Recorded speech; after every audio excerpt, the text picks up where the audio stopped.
সেই মুর্শিদাবাদ শামশেরগঞ্জ থেকে মানুষ পালিয়ে চলে এলো কোথায় না মালদায়, এবং তার সঙ্গে সঙ্গে খুন হয়ে গেল দুজন হিন্দু বাবা ছেলে। তারা কিন্তু আবার বিজেপিও করতো না, তারা হিন্দুত্ববাদী কোনো নেতাও নয়, তারা সামান্য সিপিএম এর কর্মী এবং তার সঙ্গে সঙ্গে মূর্তি শিল্পী, অর্থাৎ ঠাকুর ফাকুর তৈরি করে। দুজনকেই কুপন হয়েছে, সেই ভিডিও ভাইরাল হয়ে আছে। এরকমই একটা পরিস্থিতি। এবং তারপরে আমরা দেখলাম সিভি আনন্দ বোস, মানে এই রাজ্যের রাজ্যপাল, তিনি আজকে পৌঁছে গেছেন। মুখ্যমন্ত্রীর অনুরোধ তিনি রাখেননি, তিনি এরকম ভাবে যান, কিন্তু তারপরে কি রেজাল্ট আসে আমরা সব জানি।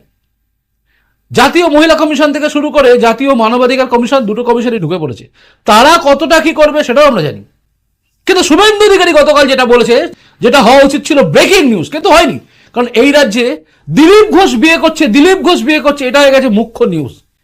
বিভিন্ন সোশ্যাল মিডিয়া থেকে শুরু করে বড় বড় নিউজ চ্যানেল ব্রেকিং নিউজ চলছে দিলীপ ঘোষের বিয়ে। তাই শুভেন্দু অধিকারীর যে বক্তব্যটা সারা জাগাতে পারতো, যে দুটো বক্তব্য, মানে যে দুটো রাস্তা তিনি দেখিয়েছেন বাংলার হিন্দুদের জন্য, সেই দুটো রাস্তা ব্রেকিং নিউজ হিসেবে সমস্ত চ্যানেলে ঘুরতে পারতো, ঘোরেনি।